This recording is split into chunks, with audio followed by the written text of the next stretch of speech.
I'm Dr. Julie Pham, founder of Curiosity Based. We help people practice curiosity in the world, starting in the workplace, because that is where we spend most of our waking hours. Curiosity as a practice boils down to self-awareness, relationship building, and clear communication. So join us as we interview leaders to see how they use curiosity at work.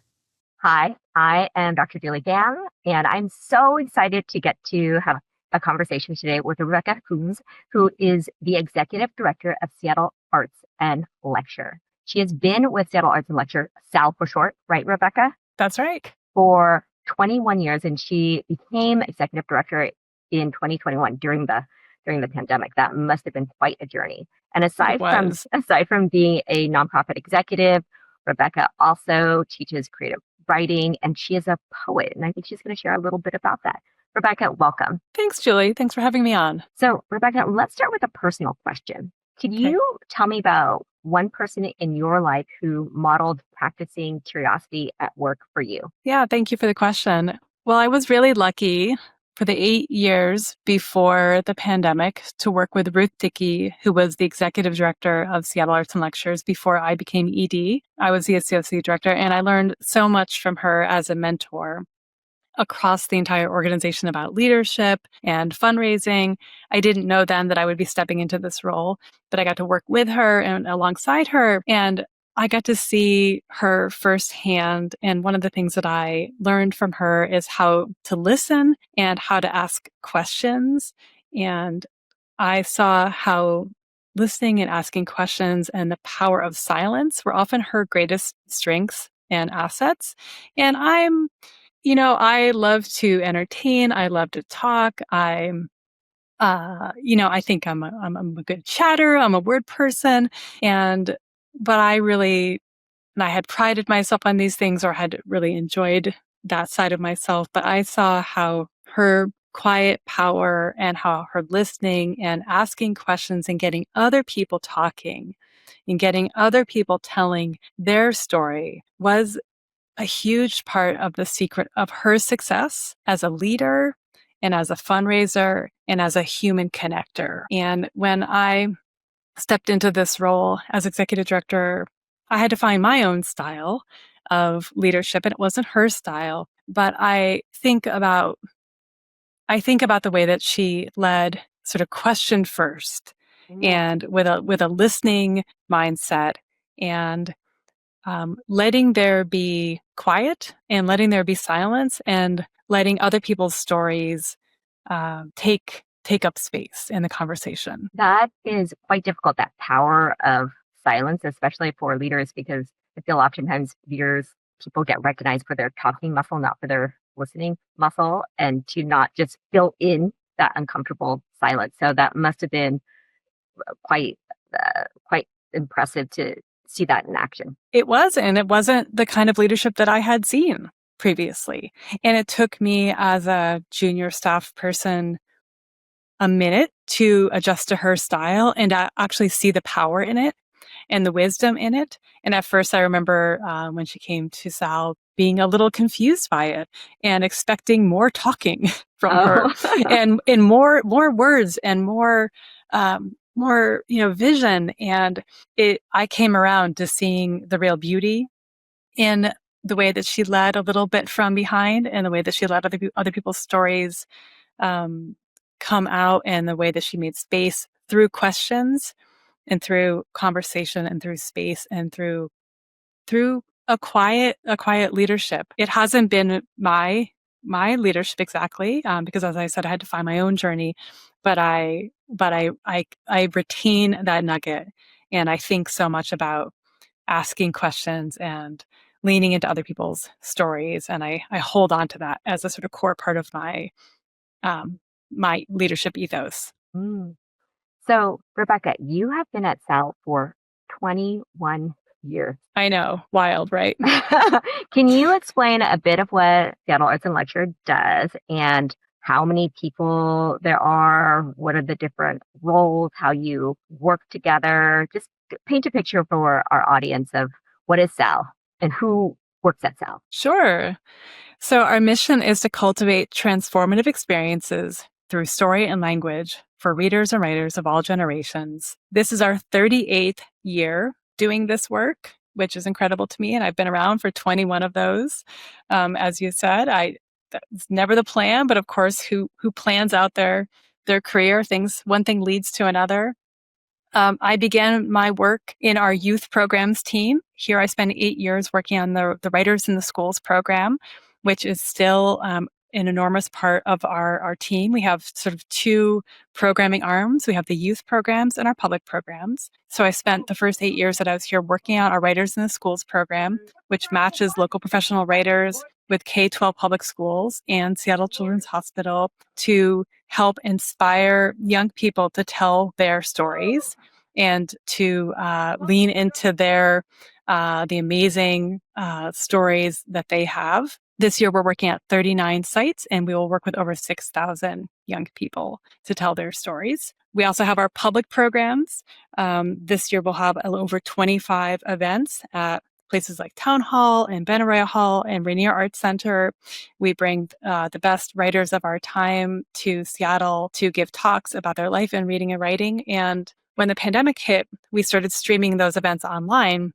And when we came back in person, we remained committed to providing online access so that everyone near and far could be part of the Sal story. And so now our events are both in person and online, and people around Washington State and the country and even the world are part of Sal through our streaming events too. So our work is local and also global, actually, post-pandemic, and we're really committed to removing barriers to access by our online streaming.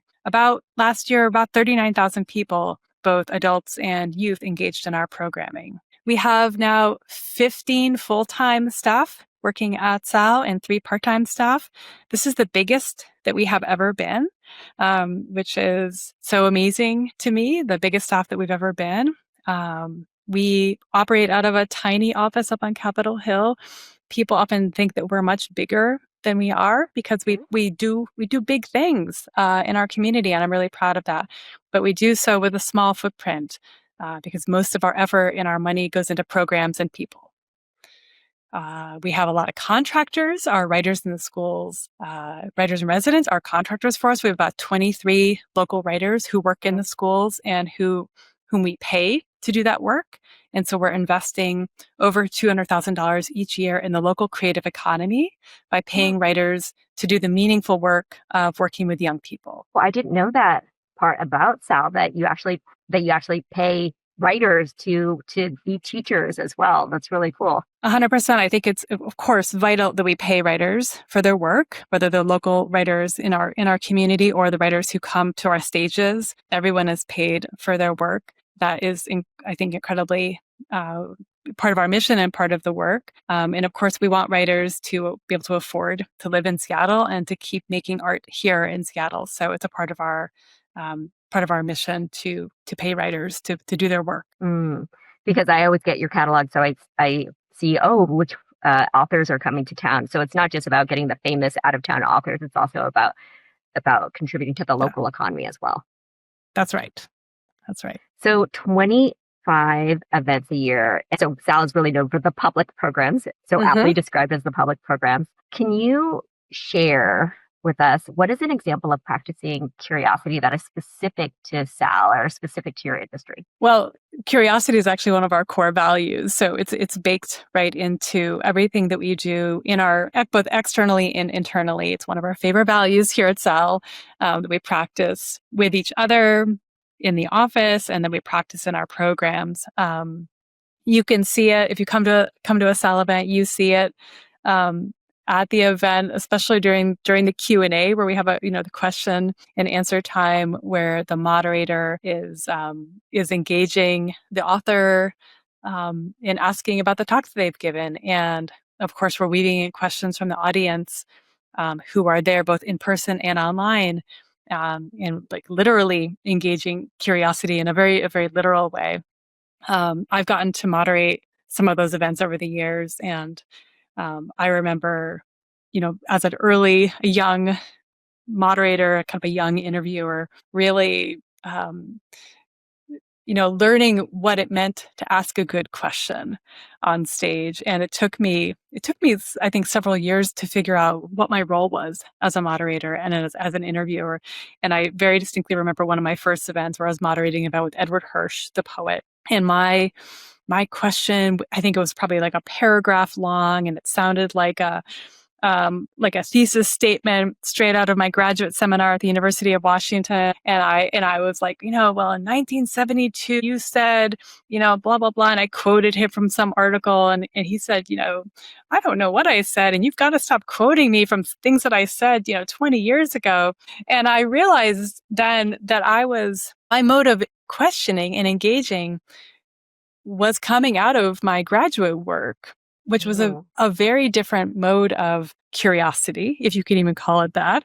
Mm-hmm. It was perhaps more of a mode of showing off. But it was not about, that was about me.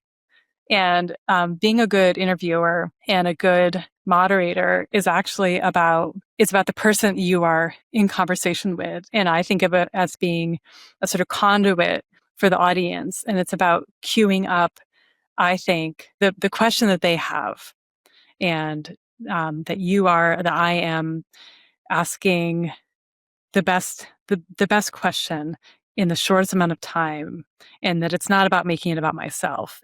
That's what I was doing because it's what I had been taught to do in a particular genre of question asking, which is known as graduate school. But it took me a while to figure out that. And it took me a while also to figure out how to both ask a question, be listening for the answer, but also be listening for the next question in their answer. And that's a very hard job to do, as you know, Julie, because you do it all the time. But listening for the next obvious question means being an active listener. And so it's a skill I've had to learn. If you come to a SAL event, I think you will see a great author, but you also hopefully will see a great moderator on stage and a great interviewer. And I think being a great moderator and interviewer means being a present listener and somebody who knows that their job is to sort of be a great conduit between the author and the audience, and that they don't make it about themselves. Yeah, I totally empathize, because I had gone to grad school too. And so that trying to resist, it's not about showing how smart I am. It's actually about serving the audience. I've got 2 follow-up questions for you actually about this. I assume that not all of your moderators are good interviewers, and that some of them do want to just make it about themselves. So what do you do about that? And the second question I have is, one of the things that I can get frustrated with in audience Q&A is when someone just wants to comment and be as if they were on the stage themselves, and they actually aren't asking a question to serve the audience. And so what do you do about that? Yes. Well, the second one is an easier question to answer. So we use an app called Slido.com. So people submit their questions via Slido.com to the moderator. So they're not coming up and asking their question via microphone. So the Slido app means that everybody, is asking very short questions, and there's a character count. So it forces people into precision to ask precise questions. And the moderator can see that, actually 5 or 6 people have virtually the same question. And I will summarize that. And this is wonderful. We can get through more questions, from both in person and online. And I think it's more democratic that way. It doesn't privilege somebody who is in person, and also doesn't privilege somebody that can get physically to the front of the hall. And so we really like using the Slido app for a number of reasons, including the fact that some people really want to get up and make a speech instead of asking a question. So you know what I'm talking about. Oh, yes. I for sure know what you're talking about. And SAL has that's one of the reasons that SAL doesn't use microphones in the audience, because we would like to get to more questions than comments. So that's why we don't usually do that. Once in a while, a speaker will ask for that. But usually we like the Slido app, because it actually helps us get to more questions than comments. As for your other question, we do meet with our moderators ahead of time, and we try to coach them if they're new to us. We try to coach them on what we're looking for and expectations, and what we think good moderation looks like.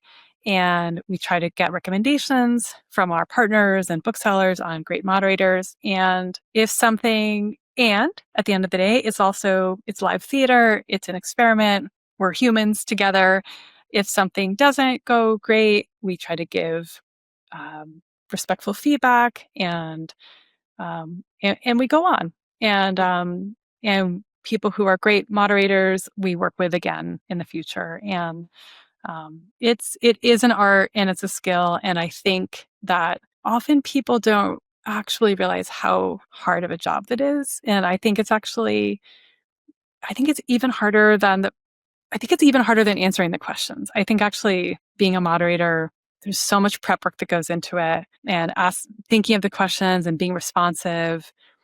It's a really hard job. And I don't know if audiences fully understand how difficult of a job it is. So I also empathize when people are very hard on a moderator, but it is our job to try to support moderators and make the best matches. And we do try to engage with local authors who have books coming out. And so we do also want to give people a chance to be on the South stage if they haven't been before. So I think for us, it's always a bit of working with great folks, but also giving new people a chance. So I don't know.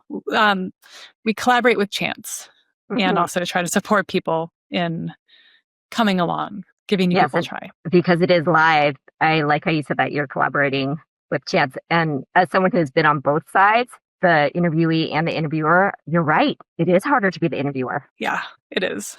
And that's, I think, partially why authors often ask to be interviewed. It's being up there alone is the hardest, and so to be up there with somebody is a collaboration, and you're sharing the work. And but it does put work onto the moderators, and we pay our moderators.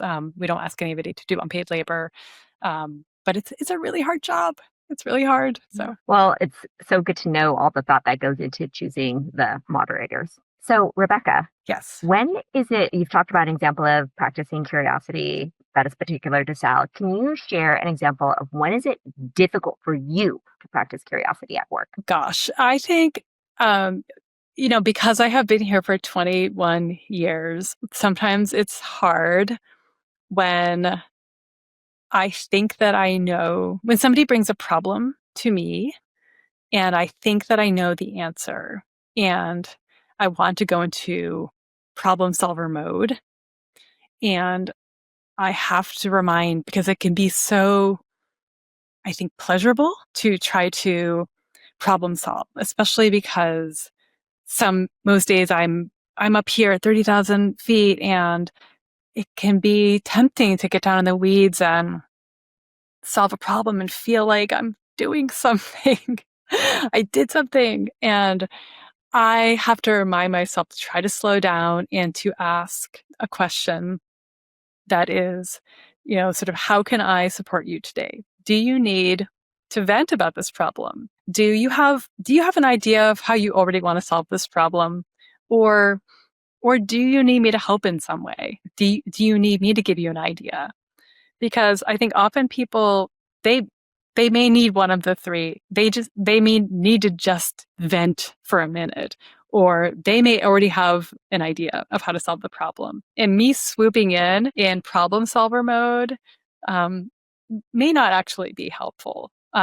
Or if they just need to vent, me swooping in because I have been here so long and I'm eager to help may not be the right solution. So I remind myself to try to slow down and ask, what kind of support do you need today? And if they want me to propose an idea, great, I might have one. And that might feel good to them, and that might feel good to me, but it's not always the right. So being curious about what kind of help they might need is what Rebecca, could you give me an example of that? You've been here for 21 years. Yes. And you've done all of these different roles when you were just, why? Like, I want to just tell you how to do this. And you really have to pause. Like this happens every week.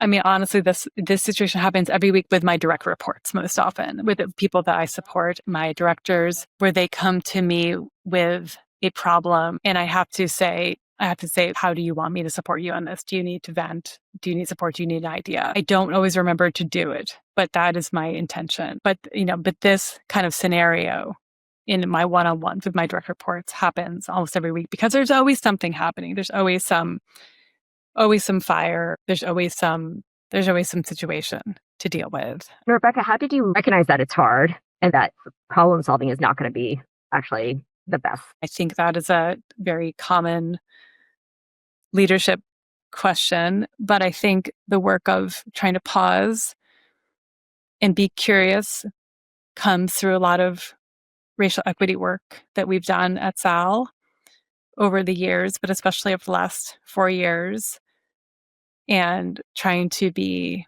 intentional, trying to take a breath, trying to be in connection with our bodies.